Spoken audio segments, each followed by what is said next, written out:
Hello dears, എല്ലാവർക്കും ഇഷ്ടം മാത്രം പുത്തൻ പ്രൊമോ വിശേഷങ്ങളിലേക്ക് സ്വാഗതം. അപ്പൊ നമ്മുടെ ഇഷ്ടം മാത്രം പുതിയ പ്രൊമോയിലുണ്ടല്ലോ, നമ്മുടെ മഹേഷും നമ്മുടെ ഇഷിതയും ആ ഒരു ലേലത്തിൽ തോറ്റുപോയി അല്ലെ. അപ്പൊ ഇതിന്റെ പേരിൽ നമ്മുടെ ആകാശും നമ്മുടെ രചനയും വന്ന് ഭയങ്കരമായിട്ട് കളിയാക്കുന്നുണ്ട് കേട്ടോ ഇവരെ. അപ്പൊ നമ്മുടെ രചന അതിനുശേഷം നമ്മുടെ ഇഷിതയെ മാറ്റി നിർത്തിയിട്ട് പറയുന്നുണ്ട്, നീ നോക്കിക്കോടി, ഈ ലേലത്തിൽ തോറ്റത്തിന്റെ പേരിൽ നിങ്ങൾ ഇന്ന് രാത്രി തന്നെ നിങ്ങൾ അടിച്ച് പിരിയും എന്നൊക്കെ പറയുന്നുണ്ട്. അതേപോലെ തന്നെ നമ്മുടെ മഹേഷ് അവിടെ വീട്ടിൽ ചെന്നതിന് ശേഷം, മുറിയിൽ കയറിയതിനു ശേഷം കുറേക്കേറെ സാധനങ്ങള് വലിച്ചെറിഞ്ഞ് പൊട്ടിക്കുന്നുണ്ട്. നമ്മുടെ ഇഷിതയുടെ അടുത്ത് ഭയങ്കരമായിട്ട് ദേഷ്യപ്പെട്ട് സംസാരിക്കുന്നുണ്ട്.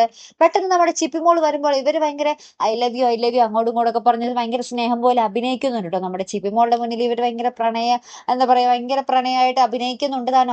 പിന്നീട് ഭയങ്കര അടിയും പിടിയും ബഹളവും തന്നെയാട്ടോ നമ്മൾക്ക് ഇന്നത്തെ ഒരു പ്രൊമോയിൽ കാണുവാൻ സാധിച്ചത്. അപ്പൊ എന്തായാലും നമ്മുടെ രചന പറഞ്ഞത് കറക്റ്റ് ആയി. ആ ഒരു ലേലത്തിൽ തോറ്റത്തിന്റെ ദേഷ്യം നമ്മുടെ മഹേഷിന് ഭയങ്കരമായിട്ട് തന്നെ ഉണ്ട് അല്ലെ. അപ്പൊ എന്തായാലും കാത്തിരുന്ന് തന്നെ കാണാട്ടോ. അപ്പൊ അടുത്തൊരു വീഡിയോ വരുന്നത് വരയ്ക്കും ഗുഡ് ബൈ.